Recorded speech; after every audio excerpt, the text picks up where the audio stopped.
In Warhammer 40,000, like in Texas, everything is bigger. The powerful ships of the Imperial Navy can be kilometers long, with crews of tens of thousands and the ships being thousands of years old. They have their own fascinating histories and quirks, and in this video series, what I want to do is uncover the lore behind the different ships of Battlefleet Gothic Armada.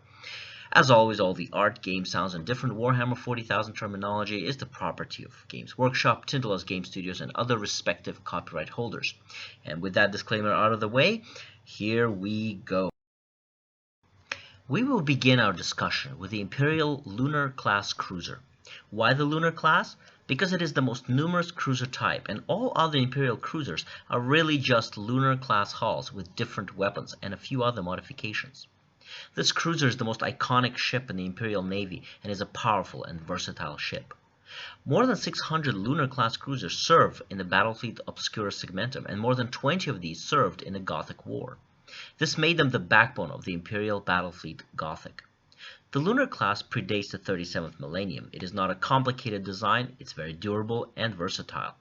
One interesting note is that the Lunar class's simple design means it can be constructed at nearly any Imperial world.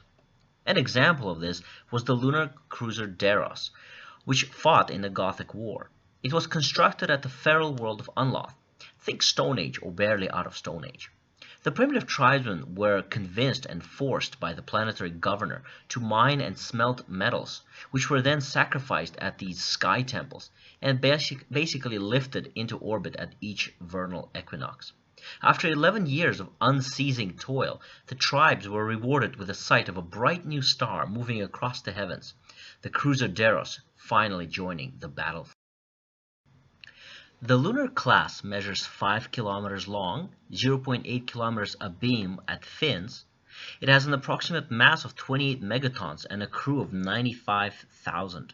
It can sustain an acceleration of 2.5 gravities when traveling in real space. A Lunar-class cruiser has port and starboard lance batteries, port and starboard macro cannon batteries, and 6 prow torpedo launchers.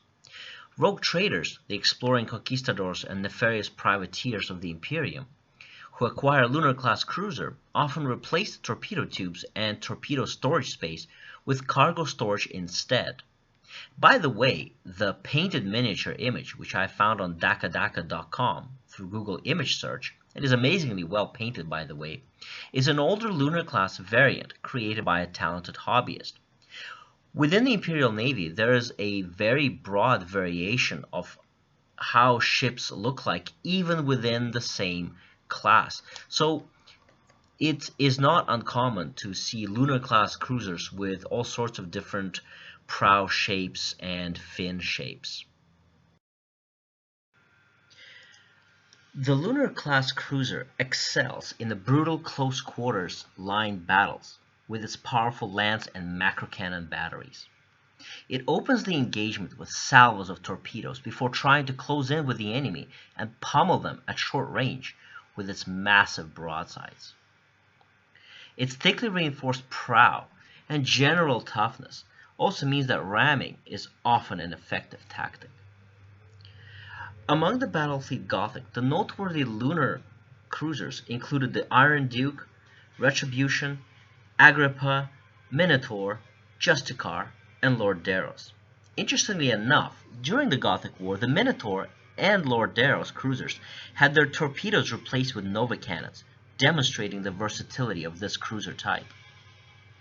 If you like this video, please let me know in the comments below which ship of the Battlefleet Gothic Armada you would like me to look at next. Please like, share, and subscribe if you would like to see more of this kind of content, and I hope to see you in my next video.